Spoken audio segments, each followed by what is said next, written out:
Okay, morning again, everyone. It is 11 a.m. and I'm really pleased to introduce our next session. We have Teresa, Darren, Rosie, and Andrew, and I will pass over to you to get started. Thanks, Michelle. So, hi, everyone. Good morning. The title of our presentation today is also the title of our forthcoming article in the Journal of Information Literacy, which is about working class experiences of libraries and information literacy. And today we're going to explore this and introduce some additional reflections on our experiences of libraries. We don't want to duplicate too much of our journal article text because you can obviously read that when it's out, which is not quite yet, but real soon now. For questions, you can ask questions or comments in the chat, and we'll pick up on these at the end of our presentations for discussion. We have an anonymous Google form URL down there at the bottom of the screen, and in the chat, if you want to say anything that maybe you're not comfortable attributing to yourself, you can submit that anonymously. And at the end, we do want to have a good amount of time for audience kind of comments and discussion. So we're going to aim to move through this fairly rapid pace and give you plenty of time at the end. You'll just be able to unmute and speak should you wish. So just first, really super quick, we'll introduce ourselves. Our article includes more full positionality statements about our backgrounds and our social and political contexts. Rosie, could I ask you to introduce yourself quickly first? Yes, hello everyone. My name is Rosie Hare and I currently work as a licensing manager at JISC. My background is academic libraries in HE and FE, and I've worked in learning technology roles as well, so a bit of a squiggly career. Thank you. Teresa? Hi, my name's Teresa Crew, and I'm a senior lecturer at Bangor University. And primarily, for the first part of my career, I focused on teaching, but the latter part, I've been a researcher focusing on social class. Thanks. Darren? Hi, so I've said a bit about me earlier in the conference, but I'm an academic liaison manager in a university. I've worked in libraries for about 11 or 12 years now. Started off in school libraries and sixth form and then moved back into the university sector. I'm also a PhD student at UCL looking at social class and the academic library workforce. Great, thanks, Darren.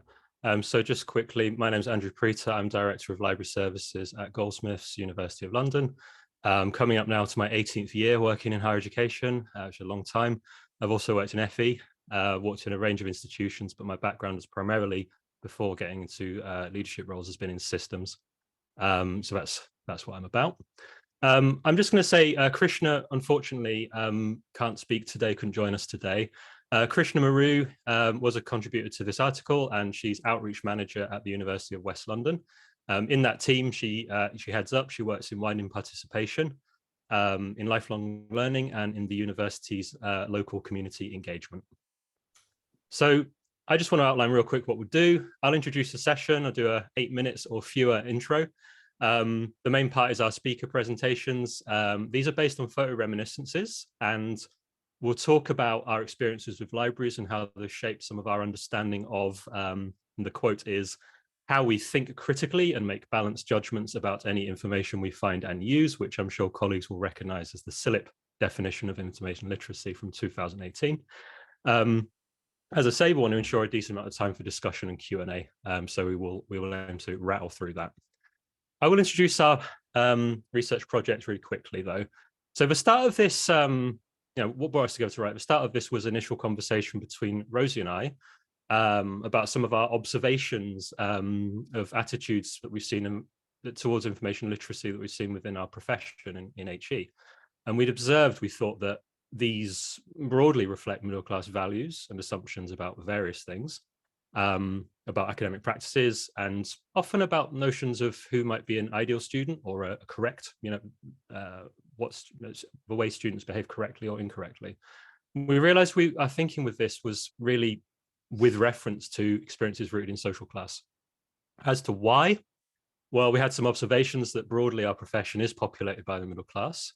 Broadly, collection management and development privileges middle class forms of knowledge and experience. And often library policies are developed with that imaginary ideal middle class student in mind. And really critically, we sort of concluded that librarianship sort of accepts and reproduces deficit models of working class students. Of course, that is alongside other groups marginalized within HE, and our analysis is intersectional. I want to just pause here and say, of course, this is not necessarily you personally doing this deliberately.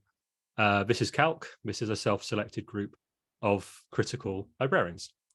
But thinking about some of these ideas based on our observations of experience, that was our starting point. We wanted to ask why these attitudes and assumptions are prevalent, using experiences of libraries and library work as our lens. We thought this was necessary, this work we did, because there are gaps in the literature. As library and education workers who want to implement social justice theory and practice in our work, we always have had to reach outside our professional body of knowledge, our literature, and reframe ideas from other disciplines, always. That body of knowledge is pretty limited in addressing concerns of social class. Even within critical librarianship movement, working class knowledge and experiences do remain underrepresented. I would ask you as an audience, do you recognize that? And why do you think that might be? One to ponder for the conversation later. So we've reflected on this a lot, but we know we don't have all the answers, but we would observe some tendencies around discomfort engaging critically with social class elitism. And one of our aims in our work was to create the type of analysis that we recognize was missing from the literature, and we hope would reach and inspire other librarians and library workers of working class heritage. So our method, I know everyone loves research methods. We used collaborative autoethnography, and that is a method where multiple participant researchers, being one in the same thing, write, share, and reflect on our multiple narratives within this social context that's familiar to us. So in our case, libraries, HE, social class. This is iterative and included group discussion, reflection on others' writing, followed by a collaborative thematic analysis. And that's what the journal article is. Now, this process can be highly exposing, it could be very personal and quite emotional as a process. And the trust we formed as a group was rooted in our shared class experiences and identity. And it was really crucial to ensuring we could effectively create account space to create some shared meaning from these experiences. Finally, I'd say in exploring these experiences and how they've affected us, we used Tara Yosso's community cultural wealth model. This is a really powerful critical race theory reframing and contesting of Pierre Bourdieu's analysis on social and cultural capitals and the value of elite and middle class knowledge. We contrast critical information literacy with traditional information literacy, which we argue has a narrow framing including whose information and knowledge creation processes are most valued. And we feel following this analysis that this hegemonic information literacy position is a contributor to deficit model thinking about working class students. Within that, working class community knowledge is devalued. So having explained a little bit of background there to our project, I would like to hand over to our speakers. I'm just about within 8 minutes, so that's great. Firstly, I'd like to ask Rosie to speak. Thanks, Andrew. So as Andrew mentioned in that introduction, the next bit, we didn't want to just repeat what we said in the article, so it's more about stories and reminiscences that we have as our own individual experiences of libraries throughout our lives. So I'm going to kick off with some photographs here of Thornaby Central Library. These are recent photographs that I took last weekend. So the library actually, as I remember it as a child, did not look like this. It was a 1960s brutalist building. Thornaby Pavilion, which is that entrance there, as you can see, it looks very glamorous. You can see Home Bargains and Greggs in the reflection. Thornaby Pavilion it's a leisure centre and it's a customer service hub for Stockton Council, and it's also that's where the Central Library sits as well. Also, I just want to say as well, a question to the group: how many 90s song lyrics references is too many? in any given presentation. Probably we're exceeding the limit. So yeah, I have fond memories anyway of being brought to this library as it was back then in the 90s as a child, and you know, making my way through the entirety of the Babysitters Club collection and Sweet Valley High and all of that sort of stuff. My parents both grew up in Thornaby, born and raised in Thornaby, very working class backgrounds, and they very much had that sort of aspirational mentality, that kind of aspirational capital of wanting me and my sister to have access to more opportunities than they did through education, through literacy and all of that. So it's kind of very sort of fond memories of being brought to this library. And then my first ever library job was actually in public libraries for Stockton Borough Council. So I wasn't based in this library. I did a couple of cover shifts here, but this wasn't my actual base. But working for this Borough Council library at the age of 19 got me into thinking about, oh, I could have a career in libraries actually. And I'd previously dropped out of university. I'd gone to university in Sheffield straight from sixth form and dropped out and spent a couple of years working in hospitality, like some office admin, stuff like that, until I got this job in public libraries. And I'd spent a couple of years sort of being really disillusioned with education and the idea of needing to go to university, and just thought I wasn't cut out for it, couldn't do it, it was too difficult. But getting this job within public libraries sort of actually gave me a lot of my confidence back, and thinking, no, actually, I can do it, and I can sort of move on to degree study, and that's going to be necessary really for the sort of career that I was thinking I would want to pursue.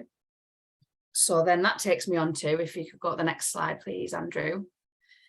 That takes me to this place, Teesside University Library.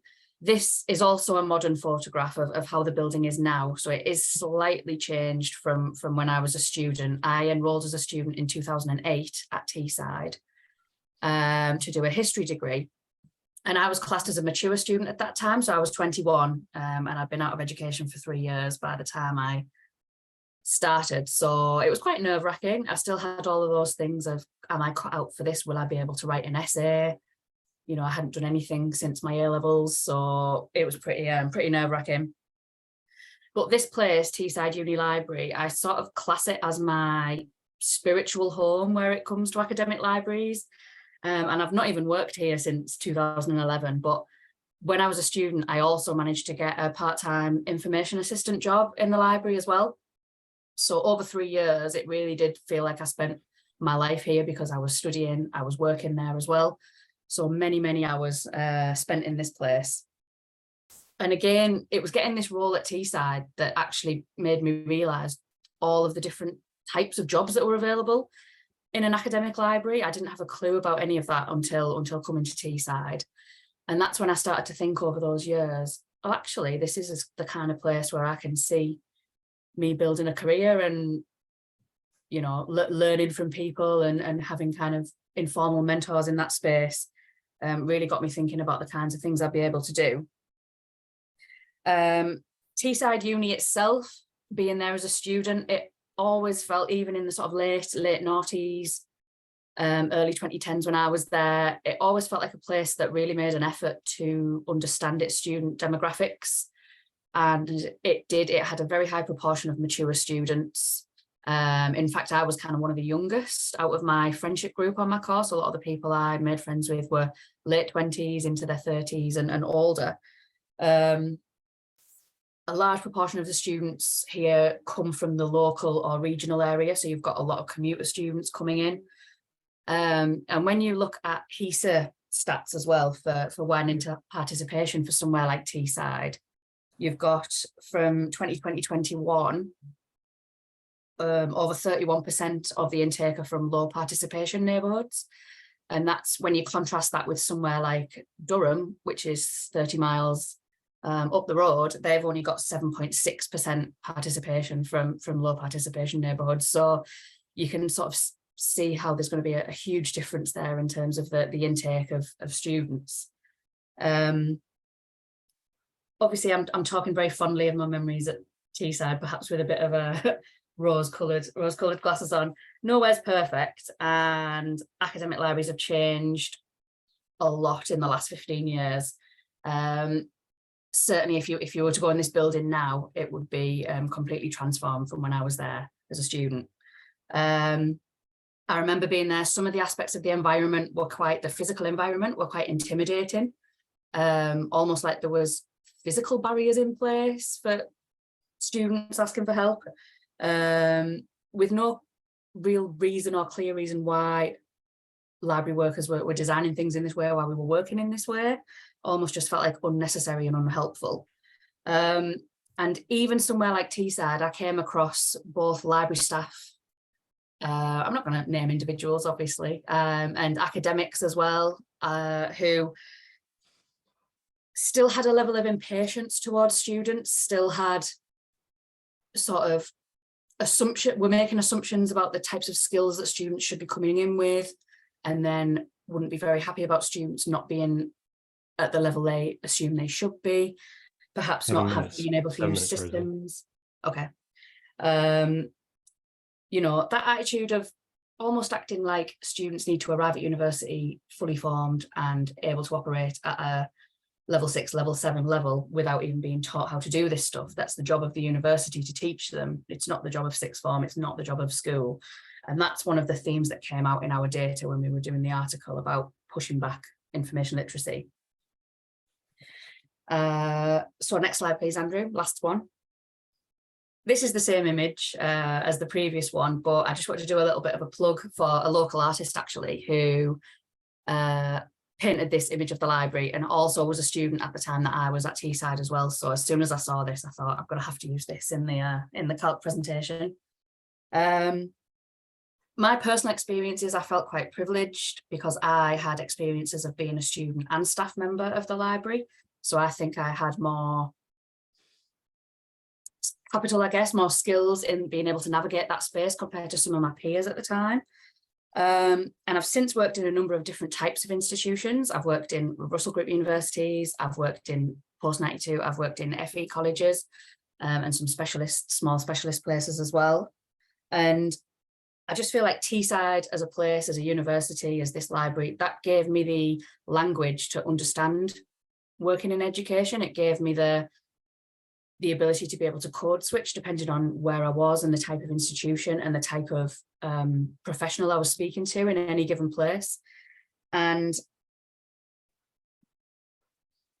it just kind of, I think I'll always have fond memories of Teesside because it gave me the confidence and the knowledge and all of the relevant capitals to be able to navigate in these spaces and think, well, I just deserve to be here just as much as anybody else, regardless of background. Thank you very much, Rosie. I'm just going to ask to hand over now to Teresa as our next presenter. Thank you. Thank you very much. What I noticed when I was compiling these slides that how my early library, it doesn't really look very appealing, does it? The other library, so the library where I've put Runcorn Library, that's in Shopping City. And the rest of the libraries have these beautiful buildings. And I do often think about something that the library really should have a beautiful building, because without libraries, we are nothing. You know, you can't rely on like Google in the same way that you can a librarian. So in terms of the different libraries, let's just go through them. So Runcorn Library, one of the things that's really misunderstood about working class people is that there's a perception often that they don't read very much. That's what the literature seems to say. And that's why, one of the reasons why that they lack so much. This is what the literature tells us. And so once you get to academia, there's so much work is the perception needs to be done with working class people.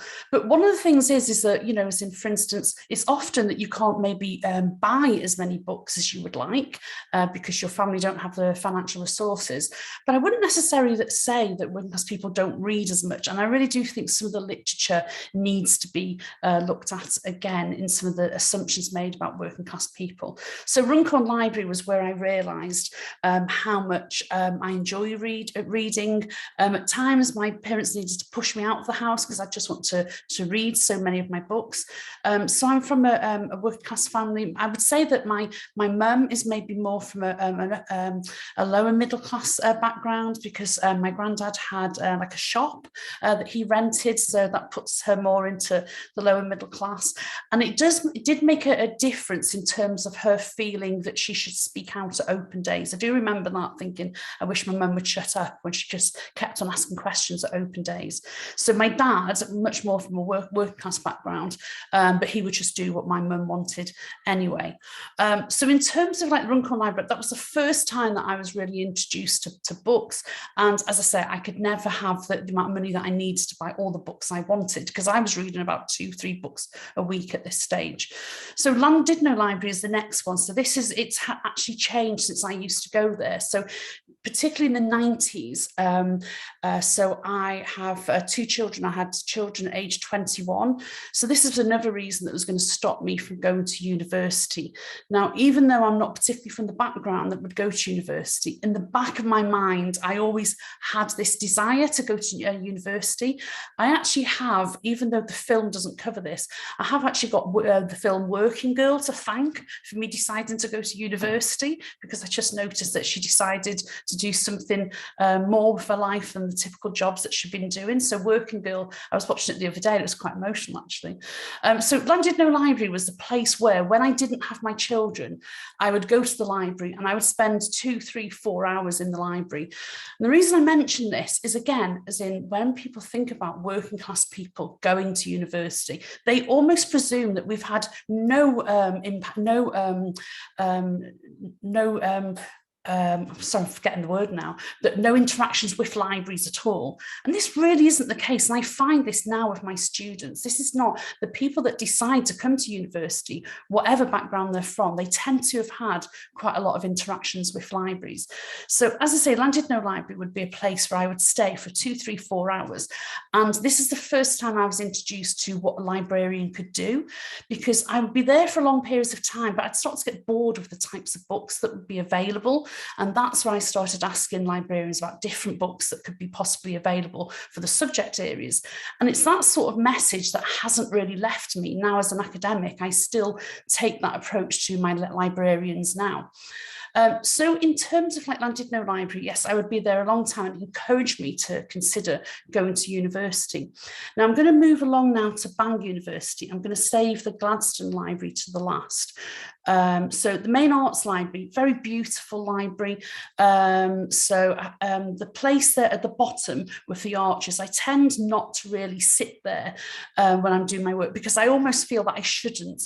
And that's perhaps one of the difficulties, I would say, with as much as I love the beautiful architecture that libraries have, at times you feel that you shouldn't be sitting there taking up space in this beautiful place. And as I say, even now as an academic, I wouldn't consider working at the bottom of the places with the arches. I wouldn't mind going in to look at books and to get books out, but I wouldn't necessarily feel comfortable sitting in the library. However, I would say I've definitely noticed that libraries are different from when I first came as an undergraduate, which I'll cover in a second, because I do find much more that, for instance, pizzas get delivered there. This is what happens, as students have told me, they get pizzas delivered there. I mean, the thought of actually having a pizza delivered to the library just doesn't really make sense to me, but there you go. So I also entered university as a mature student. I left it until I was just after 30. And it was just a chance of viewing of the film Working Girl, as I say, really big influence, and also just a chance comment from somebody about going to university. So by the time I decided to go to university, I had already been, a voracious reader. I'd read, I was always reading, and that was never going to be a problem for me, for, being encouraged to read, being encouraged to keep up with the text. However, despite that, I do remember entering university thinking that somebody's going to ask me to leave at some point. And it actually took me until about, I'd say halfway through year 2 before I stopped thinking that. I thought I was going to get a tap on the shoulder, or an email sent saying that there's been some terrible mistake and perhaps you should leave immediately. And it's that sort of fear that I don't think people really working in universities, and that would be whether they're an academic, whether they're working in a library, whether they're working in estates, whatever role people have, I don't really think that's taken into account. The idea that, you know, somebody from a working class background may have fear of actually being in the university space. And incidentally, because I'm from a working class background, what you'll find is most people don't tend to travel that far, as in you will find less working class academics who've actually gone to different types of institutions. That doesn't count 7 minutes, for everybody. Teresa. Sorry? 7 minutes, thank you. 7 minutes. Oh gosh, that was quick. And I don't think at times they really think about the staff that they have who have actually been taught there as well. And the final library is the Gladstone Library. I was actually was lucky enough and fortunate enough to actually have go on a writing retreat. And it's just the difference from first going to a library at Shopping City to where now I'm actually staying in a beautiful institution, actually on a writing retreat, all expenses paid. And what always makes me feel very sad is you really need money right at the start of your journey, not so much when you're actually trying to go on a writing retreat. Okay, thanks very much. Thank you very much, Teresa. I will hand over really quickly now to Darren. Thank you. So I've gone a little bit off brief with my photographs, but they do link to my work in libraries. My research is all about how having a working class background affects you in your professional life. So I wanted really to go back to look at where I'm from in order to reflect on where I am now. So the first photograph you can see here on the left is actually the house I grew up in. So it's the one in the middle here with scaffolding, and my bedroom was the top left one. It used to be a 2 up 2 down 2 up 2 down terrace, and one room was split in half to give me a box room. The two photos next to that are what I would call an entry, but you might call a ginnel or an alley. And I put these in because these were a big part of my childhood. And I don't want this to sound like I grew up in the 1930s, but these were really where these were my playground when I was a child. The kinds of houses in the area that I grew up in Newcastle under Lyme in Staffordshire, every house around us was a 2 up 2 down terrace like this, and they don't really have gardens. They have a yard at the back that's usually bricked over or concreted over, so there isn't room to play. So when I was a child, what we would do is play in the alleyways and these entries that run throughout the backs of all of the houses, and it meant you could play off the road. Now, there's a really interesting area of sort of cultural studies that looks at something called children's street culture. And it's really interesting, and it's particularly focuses on working class children in industrial areas and the kinds of games and cultures that they develop outside of any direct adult supervision. And I find it really interesting because it's the sort of play that's informal, it's imaginative, it's fluid, and it's usually made up on the spot. So you inherit certain games and rules from older children, like Wally, Kirby, two-touch football, that kind of thing, but you have to adapt it and change it to suit the circumstances and the people that you're with.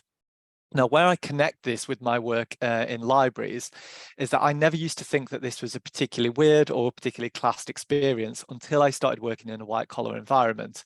And I would hear more middle-class people talking about their family activities and what their kids did.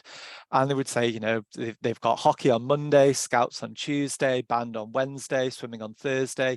The weekends were spent going out for long walks as a family or visiting other family members that lived in other parts of the country.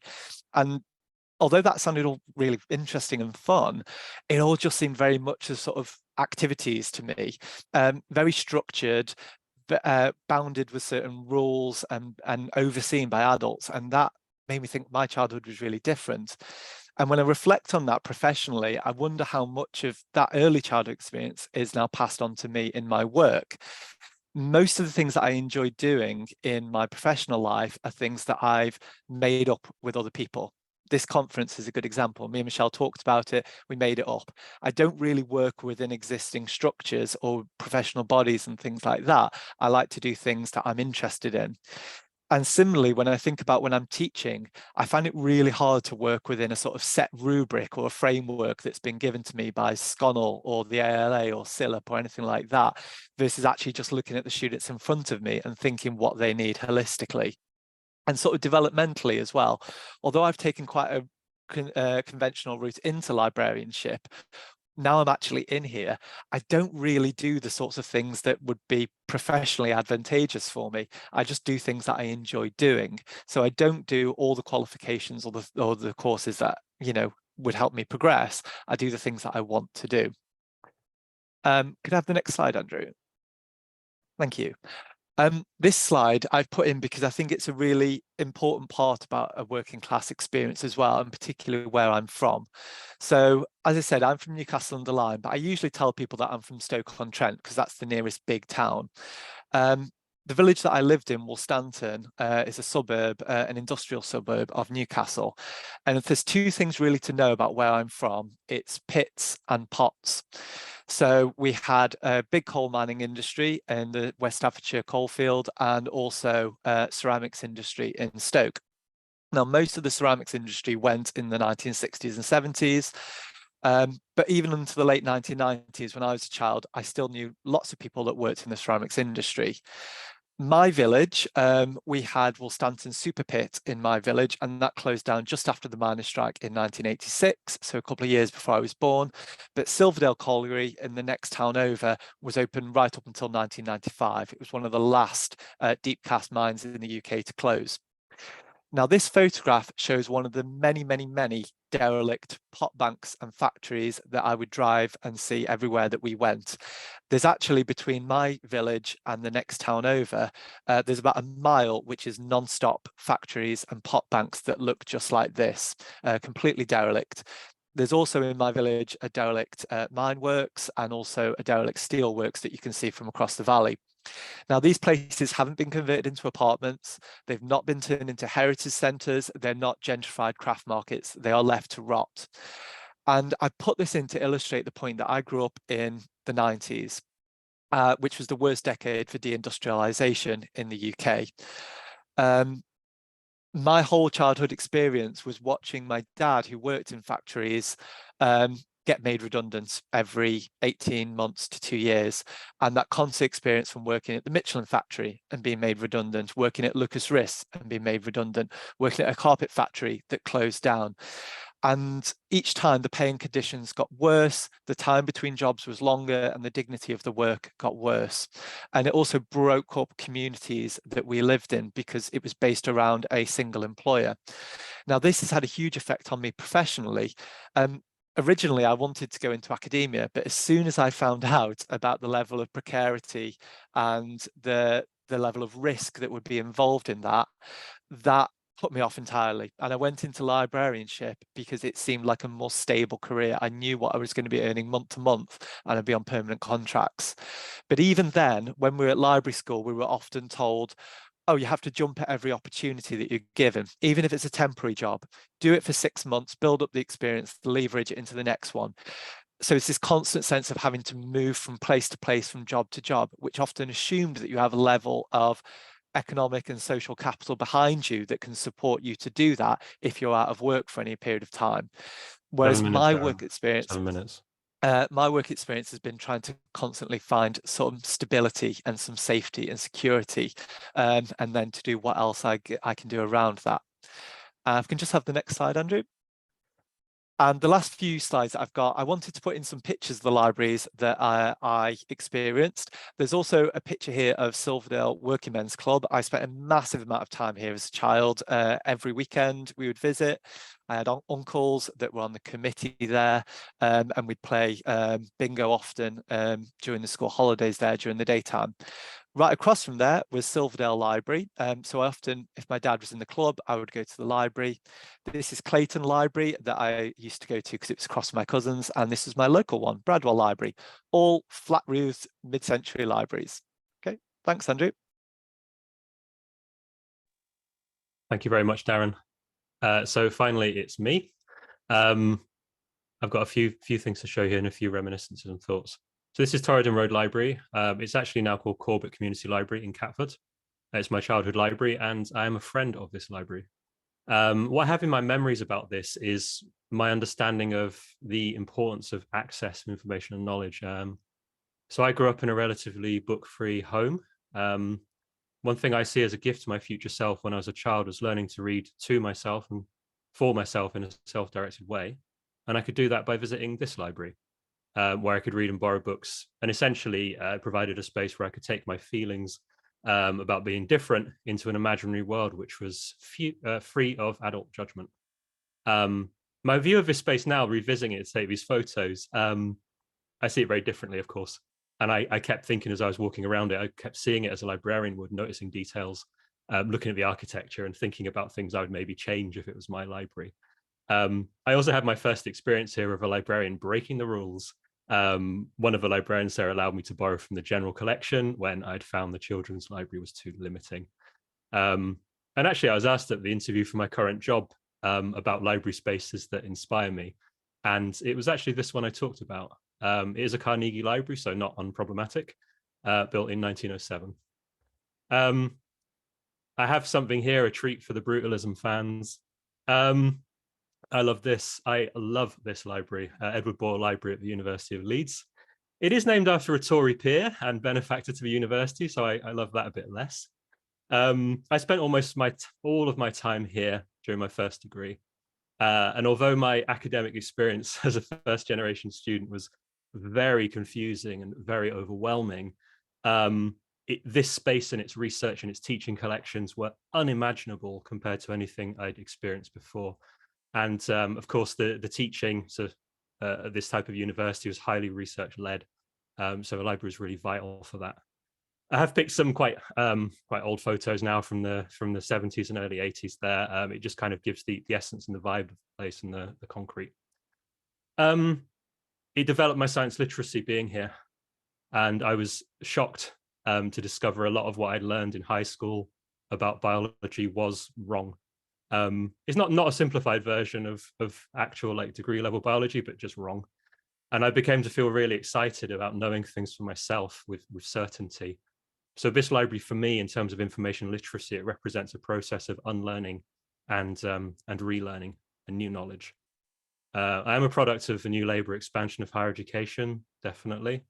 And I know studying in this building, I had a very working class perspective of being here to do the work and get a degree, rather than being here to gain social capital and experiences that middle class students were there for. I recognize a lot of that in sociology of education. It's a widespread phenomenon. I feel very seen and very recognized by those accounts of winning participation subjects. I have a few more for you. Got the Brotherton Library at the University of Leeds. That's another Tory peer and another donor. And I got Senate House Library from the University of London. I chose these two really more because of what they stand for in my memories and thoughts about librarianship, rather than any connection. But they are architecturally connected as well, because the architect of the Brotherton was a consultant for University of London when they were doing the competition to choose an architect for Senate House. I think about this architecture as the cathedral. And I connect that with Fabesi Ettar's concept of vocational awe. This type of architecture is meant to inspire feelings of awe and grandeur, but that can feel hostile as well. It's clear the space is designed for someone, and perhaps that someone is not you. So in the Brotherton at Leeds, I always felt really grubby and out of place when I did need to use it, and I didn't linger there at all. So in information literacy terms, that wasn't conducive to exploratory browsing or serendipitous discovery. But as an information professional now, I reflect on this. I could have shown you photos of different university libraries, like I was in the Bodleian recently, and that would have done just as well. As an information professional, I'm comfortable in these spaces now because I know what I'm looking at and I can understand them. I understand why things are set up the way they are, and I sympathize with the staff, having to work with listed buildings and all of those other challenges about inaccessible buildings, for example, not designed for contemporary student life. I reflect, though, these are working environments as well as study environments. And as middle-class work environments, those can be hostile to work. As middle-class environments, they can be hostile to working-class people. Like Rosie said, I've observed classism in HE. I've seen it, so kind of understood, accepted as common knowledge. It's not even recognized as classism. And when challenged, it's often explained away. And that can be done sometimes in a condescending way that communicates, you're being frivolous or even silly. So these are some of the thoughts I have about these buildings in my mind. Obviously, a library is far more than their buildings. I think at this point, I'd like to just stop here. And I'd just like to really quickly kind of conclude before we ask for some audience comments and questions. Concluding questions for you as an audience. Well, what can I do? And the answer to that is more than you can imagine. The person you can most easily develop and influence a positive change in your critical librarianship is obviously yourself. And you have within you much more than you imagine to do that. Leadership does exist at all levels. And there are actions we can take regardless of our position on an org chart.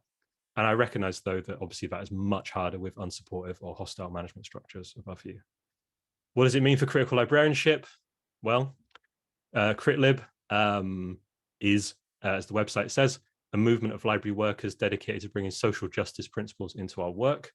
Its richest theoretical development so far is critical information literacy. We suggest these critical approaches and principles can be applied much more widely to our librarianship using social class as a lens. In terms of what can I do, we answer this with a modification of some concluding points that are in Teresa's book, Higher Education and Working Class Academics. So these are some key points that we think can be applied to library work. We think we can all do these. We can recognize class inequality. When it happens, if it's safe to do so, we can challenge class stereotypes, which I'm sure we've seen as students as well as staff in libraries and higher education. We can show solidarity to others, including other marginalized communities within HE. And we can reach out to like-minded librarians, library workers, and HE workers. This is our attempt to do so in writing this article, in part. And a powerful point, though, tying back to Tara Yosso's concept of community cultural wealth, is to remember the capital, remember the social and cultural capital you bring to librarianship from your community. And I'm just going to really, really finally conclude with a quote which explains the title of our article. This is from Teresa's book again, and she quotes Peter Schuke to say, working class is not an accent to be lost, savagery to be civilized, a roughness to be polished, or a background to be assimilated. And it's that idea there when Teresa writes that we sparkle with pedagogical gifts, that connects with the title of this of our journal article and presentation today. That was our inspiration, which of course is a quote from Pulp's Common People. So I'm going to finish speaking, and just real quick, we've got our references. Obviously, slides are available. Like good librarians, we have fully cited everything. And if you did want to reach out to some like-minded higher education and library workers, this is our contact info. Right, I am actually just within 8 minutes as well, so perfect timing, and I will stop at this point. We do have plenty of time here for questions. Do the audience want to switch the cameras on and put your hand up or say something? Keep track while I stop recording. Hold on. Oh yeah, thank you.